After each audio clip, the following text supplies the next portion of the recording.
Ya pemirsa, terima kasih Anda tetap setia bersama kami dalam acara Nyok Cari Tahu spesial untuk Anda. Nah pemirsa, kali ini kita akan berbicara seputar mengenai bagaimana pedagang kaki lima ini mampu diberdayakan dari sisi perdagangan dan juga perekonomian. Dan untuk membahas lebih jauh di siang hari ini telah hadir narasumber yang akan berbincang-bincang bersama kita, yakni masih bersama Ketua Umum Bapak Heru J. Juwono, dan juga kali ini sudah hadir bersama kita juga para wakil ketua umum yang memiliki tugas yang juga berat ya Pak ya, untuk mendukung program-program kerja dari ketua umum. Dan kali ini telah hadir bersama kita di siang hari ini yakni wakil ketua umum bidang perdagangan dan logistik Bapak Lasiman SPD. Assalamualaikum Pak Lasiman. Waalaikumsalam, selamat siang. Terima kasih telah hadir di TVRI di siang hari ini.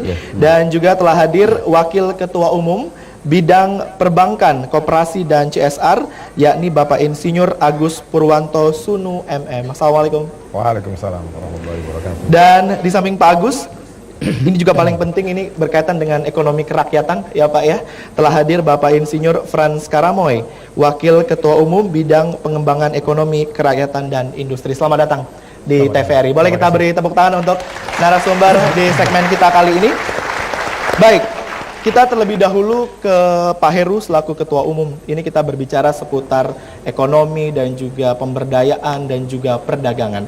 Apakah dari ketiga elemen ini menjadi faktor penguat eksistensi dari organisasi ini, Pak Heru? Ya, terima kasih. Jadi jelas faktor ini merupakan satu tulang punggung sebetulnya, tapi mengarah kepada tulang punggung pembinaan, terutama masalah usaha.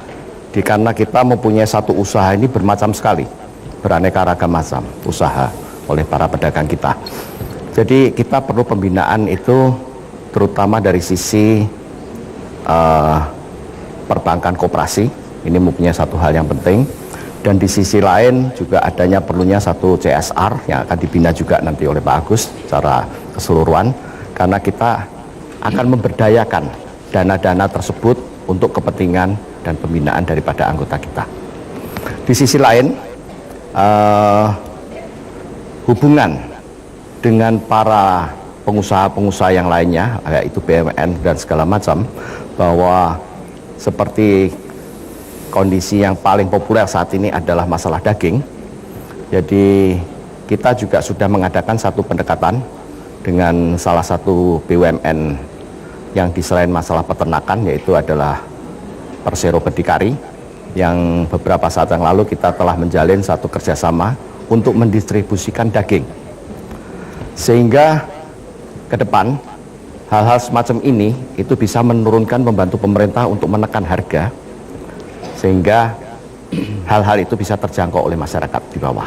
Baik, jadi artinya juga APKLI mensupport dari sisi logistik ya Pak? Sangat diperlukan. Keberadaan dan juga keutuhan dari logistik ini agar nanti pada saat pendistribusian dan juga proses transaksi juga aman, tidak ada hambatan nanti ke depannya. Baik, kita berbicara seputar logistik dan juga perdagangan. Acap kali kita melihat bahwa tragedi-tragedi yang sering terjadi kali ini, konsep dagang yang belum bisa dipahami dari pedagang kaki lima. Apakah memang juga APKLI akan memberikan saran dan juga skematis? Sebenarnya kalau kita berdagang kaki lima itu boleh-boleh saja, tetapi tidak mengganggu fasilitas umum, misalnya trotoar ataupun jalan-jalan raya. Kita ke Pak Lasiman, seperti apa Pak konsep perdagangan yang diberikan? Jadi Asosiasi Pedagang Kaki Lima yang notabene komunitasnya adalah pedagang kaki lima, usaha kecil dan mikro, banyak kendala yang dihadapi pada teman-teman komunitas. Pertama dan utama adalah terkait dengan adanya sebuah aturan di mana dengan pasca kenaikan BBM ini, maka hal ini sangat dirasakan sekali kepada teman-teman pedagang kaki lima. Iya. Terutama adalah dalam hal usahanya, di mana yang diperoleh hari ini dagangannya dibelanjakan kembali tidak cukup. Kenapa terjadi seperti itu? Karena harga-harga di pasar itu terjadi inflasi. Bahkan kalau saya katakan tidak inflasi lagi, tetapi perubahan harga. Yang tadinya dengan omset 1 juta katakanlah, dibelanjakan tidak akan mendapatkan sesuai dengan hasil yang seperti kemarin dalam belanja. Oleh karena itu, kalau pemerintah dalam hal ini tidak mengantisipasi kepada adanya inflasi ini, lambat laun teman-teman komunitas pedagang kecil mikro ini akan kehabisan modal. Kenapa? Karena dibelanjakan hari ini tidak cukup karena harga-harga yang naik. Oleh karena ini ada tantangan kepada pemerintah dalam hal ini yang terkait dengan perbankan.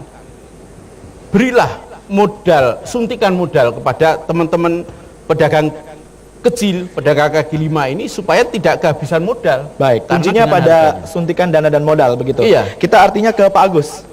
Ini Pak Agus tadi sempat disinggung juga bahwa untuk perbankan sendiri, keuangan dan sebagainya. Sejauh ini kerjasama apa yang telah ditempuh APLI untuk mendukung ini? Singkat saja. Baik, selama ini kalau pedagang kaki lima biasanya selalu lemah modal. Nah, untuk itulah peranan wadah asosiasi ini agar pedagang kaki lima ini bagaimana bisa padat modal. Nah, APLI sudah membentuk koperasi saat ini. Kemudian yang kedua, bagaimana pedagang kaki lima ini bisa menikmati permodalan baik dari perbankan, BPR maupun dari lembaga koperasi yang lain, lembaga ekonomi mikro.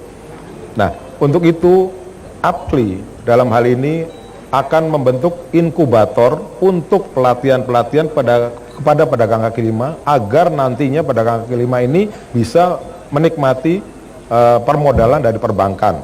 Karena perbankan itu juga sudah menyediakan permodalan baik ada KUR sekarang, ada di mikro juga semua perbankan ada. Untuk Baik. itu maka dengan adanya inkubator nanti pedagang kaki lima akan menjadi bisa mendapat modal dari perbankan dengan pelatihan-pelatihan yang akan difasilitasi oleh APLI nanti. Iya, kalau Pak Frans sendiri untuk pemberdayaan kreatif masyarakat sendiri dalam memberdayakan perekonomian seperti apa, Pak?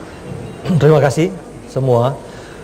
Kalau saya sendiri menyikapi pertanyaan dari Bapak, saya lebih mengkhususkan diri bahwa saya melihat kerjasama dan kemitraan bagi pedagang kaki lima dengan pemerintah, baik pedagang kaki lima dengan pihak swasta. Karena kalau saya menghitung-hitung yang tidak terdaftar secara resmi bahwa pedagang kaki lima di Indonesia, khususnya di Indonesia, kurang lebih 22 juta orang. DKI Jakarta itu ada 500.000 orang, jumlahnya cukup banyak. Di Sulawesi 700.000 orang, jumlahnya fantastis sekali. Iya. Kalau saya menghitung-hitung, saya katakan kalau di Jakarta aja 22 juta orang, satu hari mereka di Indonesia, satu hari mereka menarik retribusi Rp4.000 sama dengan 88 miliar. Satu bulan dikali 30 hari 264 miliar. Satu tahun 3,1 triliun. Jumlah itu fantastis sekali. Baik, jadi artinya dengan jumlah yang fantastis ini seharusnya bisa diberdayakan secara optimal. Jadi kaki lima itu punya potensi sekali, jangan Baik. digusur-gusur. Oleh karena Iya. itu, karena saya mengatakan, Baik, Pak Frans. ya, saya tambahkan dikit, Iya. sepotong aja. Karena begini, saya melihat sumbangsi produk domestik bruto Indonesia itu 50% disumbangkan oleh UKM dan mikro, sedangkan 80% sendiri produk distribusi itu didistribusi oleh pedagang kaki lima yang jumlahnya begitu besar. Baik. Terima kasih sekali Pak Frans. Nanti Pak Heru, nanti kita akan berikan kesempatan nih Pak Heru nanti bagaimana untuk mendukung statement-statement yang ada diberikan oleh para wakil ketua umum ini, karena Pak Heru sebagai ketua umum kebijakannya ada di Pak Heru nih, mau maju atau mau mundur.